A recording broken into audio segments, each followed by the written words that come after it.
I'd like to know what you're going to do when you retire from boxing. When he retires? When I retire from boxing, I really don't know. I want to say something right here. This might make you all think. Life is real short. So you add up all your traveling, add up all your sleeping, add up all your school, add up all your entertainment, you've probably been half your life doing nothing. So what am I'm 35 years old. 30 more years, I'll be 65. We don't have no more influence. We can't do nothing much at 65. Your wife will tell you that.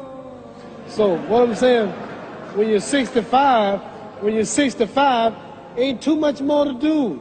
So did you know I'll be 65 in 30 more years? In those 30 years, I have to sleep 9 years. I don't have 30 years of daylight.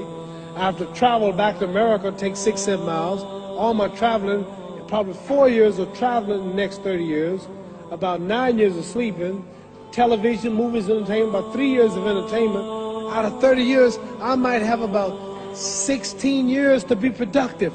So it's how we can all break individual lives down. What am I going to do in the next 16 years? What's the best thing I can do? Get ready to meet God. Owning real estate, going in business, teaching boxers, that won't get me to heaven. How many here believe there's a supreme being, believe there's a God? How many believe there's some power that made the sun, the moon, the stars? How many believe that this stuff didn't just come out here? Somebody wiser than us made it. How many believe there's a God? How many believe there's not a God? All right. Believe there's not a God. All right. If I told you who don't believe in God, if I told you that this glass sprang into existence, this glass made itself, no man made this glass, would you believe it? Would you believe I just told you this thing made itself? No. When I tell you, you wouldn't believe it, right?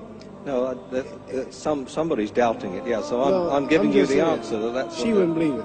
If I told her this television station popped into existence, it just, no man made it, you said Muhammad Ali's crazy. All right. Well, if this glass can't make itself, if I told you those clothes you have on wove themselves, nobody created them, those clothes made themselves, you wouldn't believe it.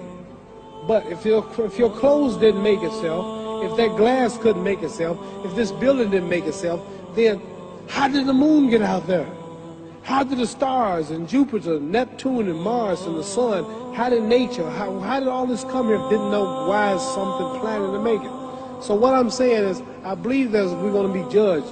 Should a man like Hitler kill all the Jews and get away with it? Somebody should punish him. Maybe he get it, don't get it now, he get it when he died.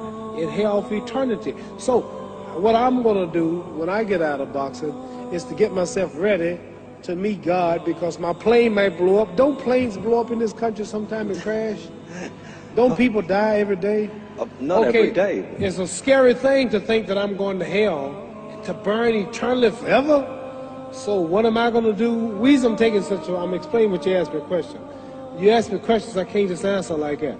When I get out of boxing or when I'm through, I'm going to do all I can to help people. That's why I'm here with Johnny Walker. Here's a poor man, came all the way to America. Here's a bunch of boys need some money, and somebody is calling me to help them. God is watching me. God don't praise me because I beat Joe Frazier. God don't give nothing about Joe Frazier. God don't care nothing about England or America as far as your wealth. It's all his. He wants to know, how do we treat each other? How do we help each other? So I'm going to dedicate my life to using my name and popularity, helping charities, helping people, uniting people, bring people bumming each other because of religious beliefs. We need somebody in the world to help make peace. So when I die, if there's a heaven, I want to see it. Because we live how long? 80 years? The odds are everybody in this room, some of you are going to be dead 20 years from now, some of you are going to be dead 50 years from now, some are going to be dead 30, and some are going to be dead 60, 70 years from now. We all going to die soon.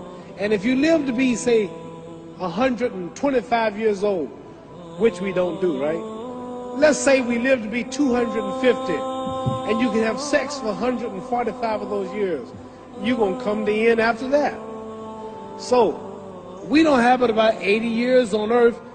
This is a test to see where will we spend our life in heaven and hell. This is not the life now. Your real self is inside you. Your body gets old. Some of you go to look at the fridge, you don't have no teeth.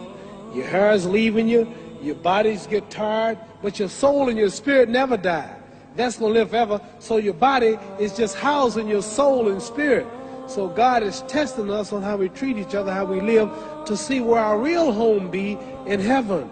So this physical stuff don't last for so long. So my car, this building is going to be here when the man who built it dead. There have been many kings and queens of England. They're all dead. After this one is gone, another one will come.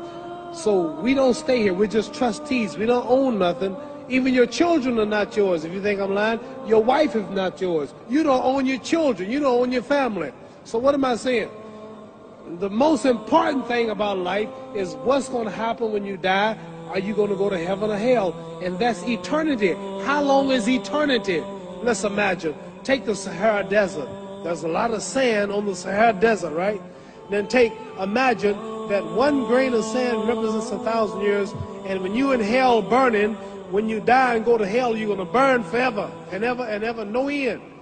How long is that? Give you an idea how long eternity is. Take the Sahara Desert, and I told you to wait 1,000 years. And every 1,000 years, I want you to pick up a grain of sand until the desert is empty. Okay, wait 1,000 years, pick up the first grain. Wait another 1,000 years before you get the next grain. Keep that up until there's no more sand in the desert. Whew. You know how long America's not but 200 years old. We got 800 more years to go before 1,000. So it just scares me to think that I'm going to die one day and go to hell. I'm on an airplane that might blow up. I'm always traveling. And to go to hell and God is going to judge my soul. The police, I might kill people. I might rob people. The authorities might not catch me. The FBI, Scotland Yard might not catch me. But when I die, somebody's watching me and keeping count. And I can't get away. And I'm going to burn forever and ever and ever. I'll go to heaven. So what am I going to do when I'm through fighting? I only have 16 years to be productive. Get myself ready to meet God and go to the best place. Does that make sense? Thank you.